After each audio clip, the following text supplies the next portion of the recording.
park and or anywhere around a bunch of people, and I just Welcome back, I don't. Wrestling Warriors. Here on Matt Mysteries, we drop fresh WWE news every day. Subscribe and let's suplex our way into the stories.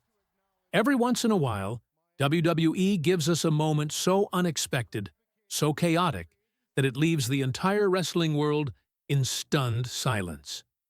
What happened on that unforgettable episode of Monday Night Raw was exactly that. A brutal, calculated, and history-making assault that flipped the entire power dynamic of WWE upside down. Brock Lesnar, the indestructible Beast Incarnate, found himself on the receiving end of one of the most ruthless ambushes in recent memory, courtesy of two rising juggernauts, Bronson Reed and Bron Breakker. This wasn't just a storyline beatdown. This was a message, a declaration. The moment the next generation stood up and said, "We're done waiting." The setup, a loss that sparked a storm.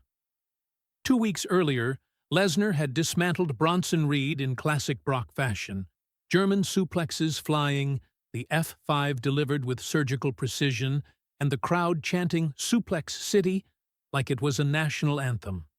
Reed was left humiliated, tossed aside as another name on Lesnar's long list of victims. But behind that defeat was a man quietly simmering, plotting. What looked like the end of Reed's momentum was actually the beginning of something far bigger. Reed didn't lash out immediately. He didn't demand rematches or make empty threats. He went underground, figuratively and emotionally, rebuilding not just his strategy, but his entire mindset. That's when he found an ally who shared his hunger for dominance. Bron Breakker. A dangerous alliance. Breakker, the fiery second-generation star with wrestling royalty in his blood, had already been making waves on the NXT circuit, but he wanted more. He wanted impact. Together, he and Reed formed a partnership that can only be described as combustible. Two powerhouses, one driven by humiliation, the other by ambition. The pairing was perfect. Reed brought brute force and veteran cunning, while Breakker supplied raw aggression and unmatched explosiveness. They called themselves nothing at first. No faction, no official team, just two men united by one goal: to make the unthinkable happen, to take down Brock Lesnar.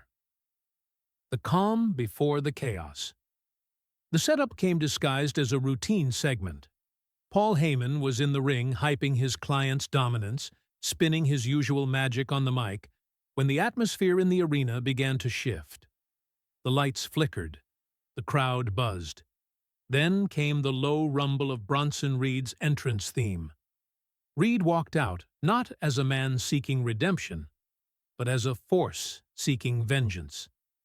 Lesnar smirked, the kind of smirk that sent many opponents running.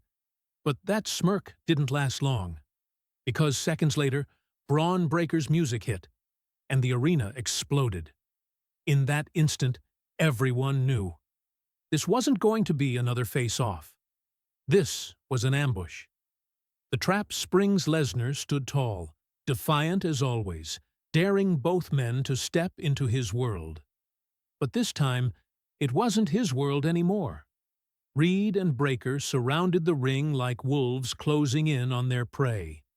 Heyman tried to intervene, shouting warnings, but it was too late. The beasts had already struck.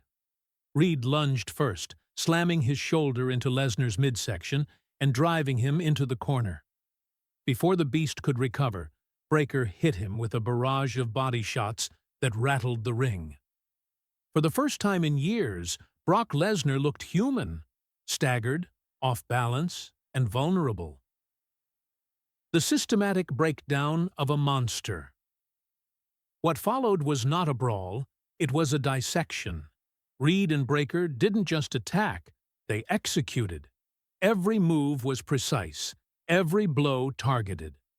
Reed grabbed Lesnar's arm while Breakker launched a spear that folded the former champion in half. The duo worked together flawlessly, alternating punishing strikes and slams with frightening rhythm. Lesnar's attempts at retaliation were met with sheer numbers and coordination. The Beast, usually a one-man army, had no answer for this synchronized brutality. As Lesnar staggered to his feet, both men charged together over 600 pounds of fury, crushing him into the turnbuckles with a double avalanche splash. The ring shook, the crowd erupted, and for the first time in years, Brock Lesnar was flat on the mat, gasping for air. The finishing touches officials stormed the ring, but Reed and Breakker were far from finished. They dragged Lesnar upright, barely keeping him conscious. Breakker delivered a bone-rattling spear that sent Lesnar flipping backward. Then, as if to punctuate the end of an era, Bronson Reed climbed to the top rope. The entire arena held its breath. The 330-pound Australian launched into the air and came crashing down with his signature tsunami splash. The impact was seismic. Lesnar's body jolted from the mat, and the audience collectively gasped. Medical staff rushed in. Reed just stood there, breathing heavily, eyes locked on the fallen beast. This wasn't a victory pose. It was a warning. The making of megastars. For Bronson Reed, this moment redefined his career. Once considered a mid-card powerhouse, he's now a certified main event player. The image of him hitting the tsunami on Lesnar will be replayed in highlight reels for years. For Bron Breakker, this was the official launch of his main roster dominance. He didn't just debut, he detonated. This performance showed fans and executives alike that Breakker isn't here to fill shoes. He's here to kick down doors. The psychology behind the plan. Reed and Breakker didn't rely on brute force alone. They attacked Lesnar's weakness, his confidence. They knew that if they faced him one-on-one, the Beast's experience would neutralize them. So they used strategy, teamwork, and precision targeting. Every move aimed at Lesnar's ribs, breaking down his foundation until even the mighty F5 seemed impossible. This was chess, not checkers, and that's why it worked. Fan reactions and industry buzz social media exploded. Lesnar destroyed, trended worldwide within minutes. Fans were divided, half furious at the betrayal of their hero, half thrilled at witnessing the birth of a new powerhouse duo. Legends like Mick Foley and Stone Cold Steve Austin praised the segment's intensity, calling it one of WWE's boldest moves in years. Clips of the attack dominated every platform. Analysts dissected it frame by frame, fans debated potential storylines, and speculation about Lesnar's revenge ran wild. The wrestling world hadn't buzzed like this in a long time. What comes next? Now the question burning across every wrestling forum is simple. What's next? Does Brock return for revenge alone, or does he bring backup? Will Reed and Breakker make their alliance official, turning their chaos into a full-blown faction? This attack didn't just create a feud. It created possibilities. A trilogy of matches, a long-term rivalry, a power shift that could redefine WWE's main event scene for years to come.